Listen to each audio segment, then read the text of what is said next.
Hello po mga kapraps. Dito tayo ngayon sa bayan ng Lipa City, Batangas. Itong i-offer ko sa inyo ngayon mga kapraps ay isang property na meron ng bahay na nakatayo at saka ito meron siyang coffee shop. Up and down po ang coffee shop nito at merong malaking parking mga kapraps na kasya ang 4 na sasakyan. Tapos may mga katabi na itong mga bahayan dito. At napakalapit lang po nito sa highway. Ayan lang po ang highway mga kaprops. Yan, highway na po yun. Yung may pulang bahay na yun, yan may dumadaan na sasakyan, highway na po yan. Pag tayo'y kakaliwa, papunta po yan sa town proper ng Lipa. Ito po ay matatagpuan natin sa bayan na sa barangay San Sebastian, Lipa City, Batangas. Tapos pag tayo po ipakanan, yun po ay papunta naman sa ibang barangay dito sa Lipa, papuntang Ludlod. Tapos pwede tayong dumaan dyan. Pwede tayong dumaan kapag galing sa Ludlod papuntang San Jose. Yan, ito yung property mga kapraps. Pwedeng gawing apartment. Ito yung coffee shop, no? So pwede pa kayo ditong mga kapraps, malaki pang space. At yung sinabi ko kanina na meron itong parking space na kasyang 4 na sasakyan. At ito po mga kaprops ay corner lot. Ayan, corner lot po ito. Mga katabi natin. Tapos tingnan yung mga kaprops. Marami pa ditong mga nasa mahigit 1 kilometro lang ang layo nito sa town proper. At malapit lang din po ito sa Robinsons at sa Lasal mga kapraps. Ito yung gilid ng bahay ng property mga kapraps. Ito yung coffee shop. Yan.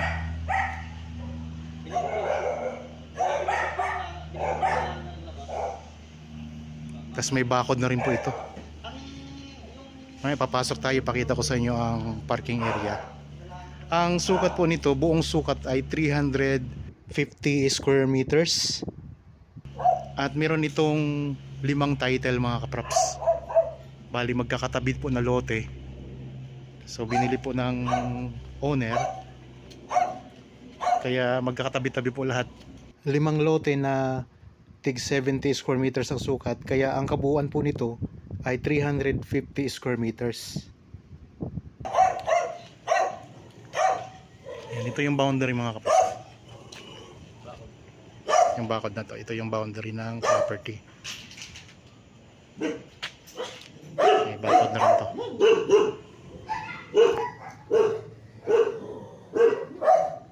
Sa mga interested po sa property ay pwede nyo po kaming kontakin sa mga contact details na nandyan sa inyo mga screen mga katraps. Ito po ang harap na bahagi ng property na to. Yan po ang harapan. So pwede talagang ideal po siya, pwedeng tayuan ng business mga kapraps. Kasi marami na rin ditong mga naninirahan mga katabi kayo dito. Yan yung mga natin, kapitbahay natin dito. Tabing kalsada, corner lot yan mga kapraps. Tara, pasok tayo dito sa loob ng parking area. Parking space. Ang parking space mga kapraps ay mayroon na rin yung bubong. Kaya di na mababasa ang ating sasakyan. Ang nito, ang gate nito ay sliding. Sliding po. Yan, tingnan nyo mga kapraps. Sliding yan.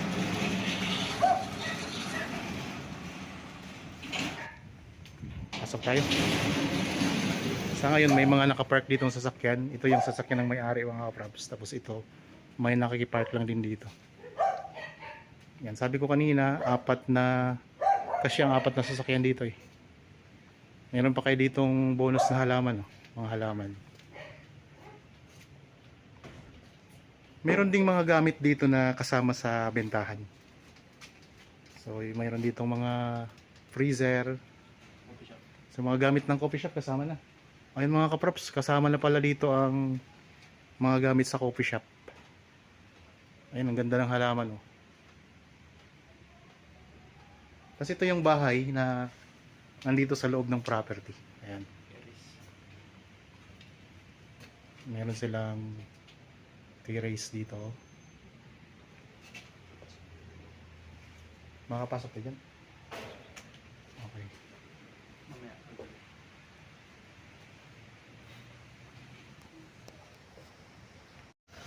Okay mga kaprops, pupuntahan natin yung kwarto nitong bahay. Dito muna tayo mauna. Dito tayo dadaan sa may gilid. Mula dito sa parking area. Yan pala mga kaprops ay music room yan dati. So ngayon diyan muna nila nilagay ang mga gamit na di pa nila ginagamit. Tapos dito tayo ngayon dadaan sa kusina. Ito yung kusina ng bahay mga kaprops. Mayroong isang CR dito. Tapos dito tayo sa loob. Itong bahay na to ay meron itong 3 kwarto. Yan, ito yung lababo.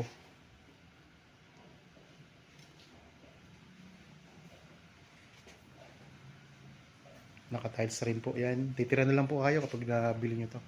Dito sa harap, merong terrace dito. Ayan. Tanaw natin dito ang mga kapitbahay. Apartment po yan, yung kaharap natin. Tanaw din natin, nasa gilid tayo ng parking area. Ayan. So ito yung design ng Kesame mga karops.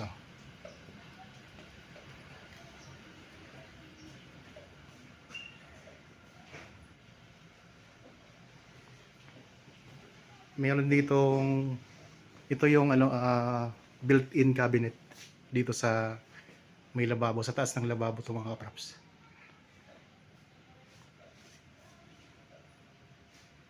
Ikot ko lang ang camera.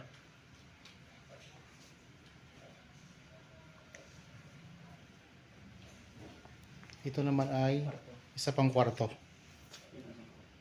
Yan, i-improve nyo na lang po kung sakaling mabili nyo ito mga kaprops for improvement.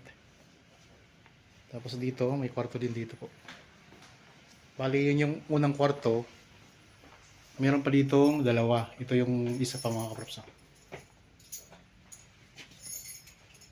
Yan, malawak din po ang kwarto.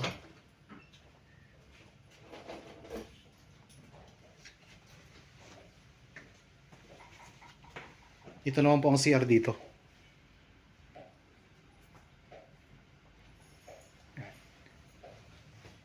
Ito yung CR sa loob ng bahay mga kaprops. Meron din ditong shower room. Yan, ito yung shower room nila.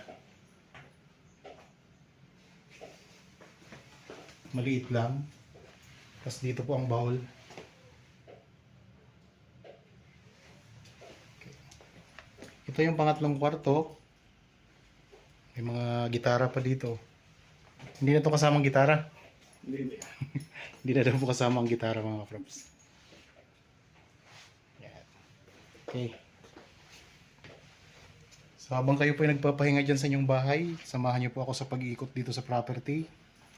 Bakit may mga damit dito? Negosyo nila to. Nananahi. So nananahi pala ng mga school uniform dati ang may-ari. Ang may-ari kasi nito mga kaprops ay nag-migrate na sa Australia, kaya binibenta nila itong property nila dito. Wala na kasi mag-aasikaso.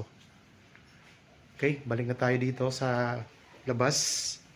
May nakahiwalay kasi dito mga kaprops. Isa pang nasaan ngayon? Ito. May nakahiwalay dito na katabi ng kusina na kwarto, tapos meron siyang kwarto din sa taas. Kaya lahat-lahat ang kwarto dito ay 5. 3 doon sa bahay na magkakatabi. Dito naman po ay mayroong ito kwarto na po ito eh. So may nakatira po kasi dito ngayon. Tapos ito naman po ang isa pang kwarto na nasa taas. Puntahan natin.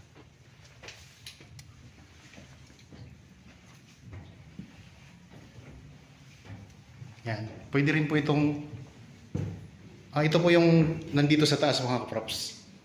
So kwarto din po ito siya. Merong maliit na bintana dito sa sa harapan. Tapos dito,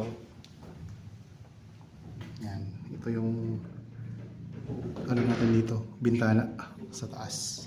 Ito yung bubong ng bahay na pinakita natin kanina.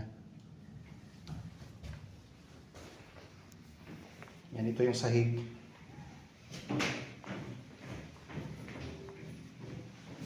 At ito lang mo yung bintana dito sa likod. So may katabi pala tayo ditong farm lot, lote.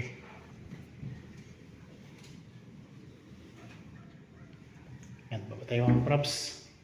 Ikot na natin to. Sa mga interested po sa property, ayan lang po ang contact details natin. Viber, cellphone number, Facebook Messenger, WhatsApp. At pwede kayong mag-message, tumawag, mag-chat, mag-text sa amin. Tapos ito yung CR dito sa may kusina. Yan, ito yung CR mga props. Bali, ang CR dito ay dalawang CR sa bahay. Dito sa coffee shop, meron din itong nakahiwalay na CR. Yan, dito ito yung sinabi ko kanina na may malawak pa kayong space dito na pwedeng gawing parking. Parking area po talaga to. 4 na sasakyan ang kasya dito. Itong space na to. Yan. Tapos ito yung coffee shop mga kaprops. Meron din naman tong daanan sa harapan. So dito tayo manggagaling sa parking area. Ayan mga halaman. 350 square meters ang buong sukat. 5 lote, 5 title lang. 5 title. Ito yung coffee shop. Sa coffee shop, mayroon tong din lababo dito. Ayan, ito mga props. Lababo ng coffee shop. May pa kayo dito, tangke.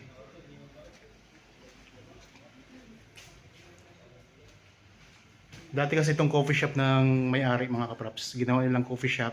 Yun nga po, nasa Australia na sila. Kaya nagsara na rin po yung coffee shop nila. Wala na kasing mag-asikaso. Itong mga gamit na to, kasama pa po ito sa bintahan. Kaya kung sakaling makabili kayo, gusto nyo magnegosyo ng coffee shop, meron na kayong mga gamit. Ayan o. So mga maayos po ang gamit nito mga kaprops.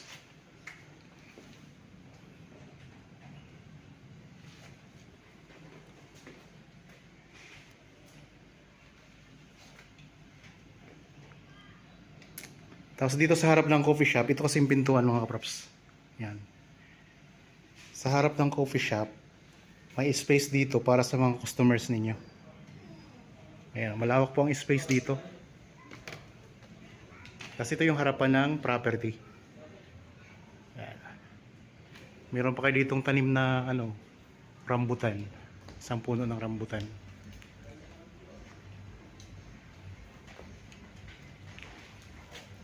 Pwede kayo ditong maglagay ng live band, may stage pa.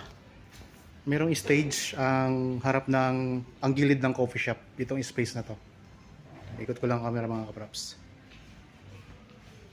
Tapos ito yung CR dito. Yan, ito yung CR na nakahiwalay. Dito CR po ito ng coffee shop.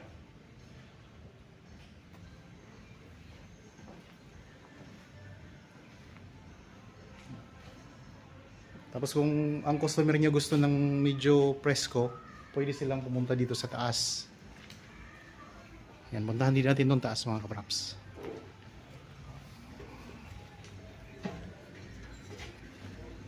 Yan lang po ang highway. Highway na po yan papunta doon. Yung pinakita ko sa kanina sa una sa video.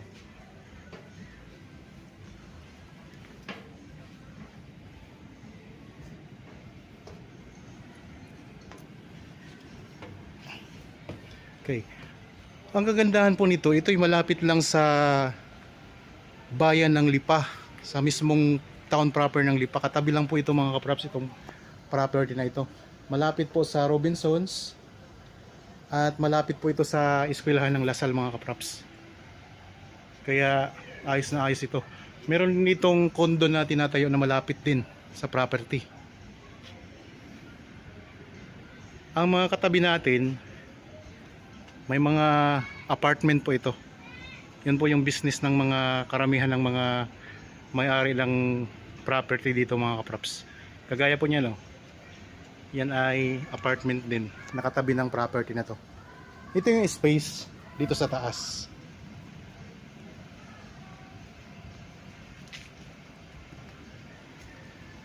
Yan. Tapos may mga ilaw na rin yan.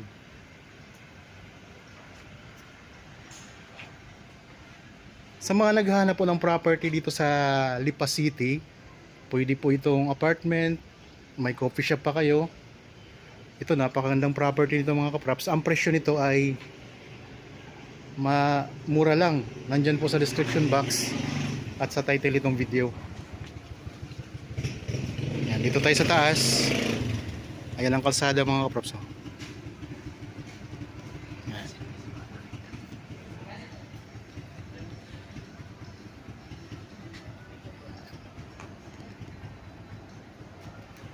May katabi tayong building. Ano nga tong building na to? Bahay to. Ito yung bubong ng ano ng dito sa space ng coffee shop. Tapos yun yung bubong ng bahay mga kapraps. Yan. Tapos yun yung inakyat natin kanina. Yan. Yung may taas na may kwarto sa taas.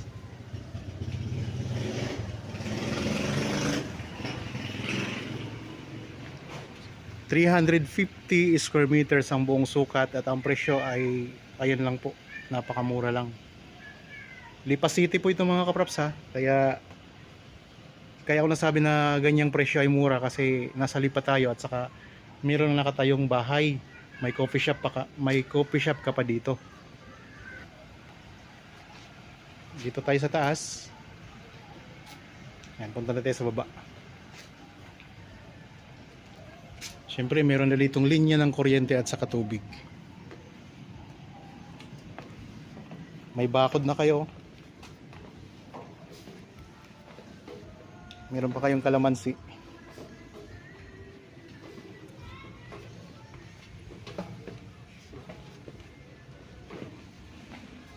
Okay, sa mga interested po, pa-schedule lang kayo sa amin ng actual viewing para makita nyo ng personal itong property. Okay.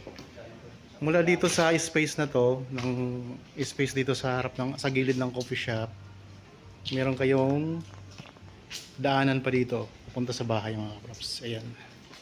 Ito. Pasok tayo ulit dito sa parking area.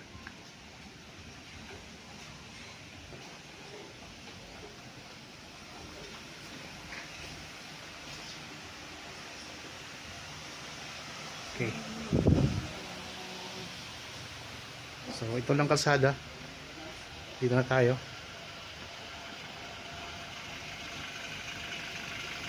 Lalabas tayo mga kapaps.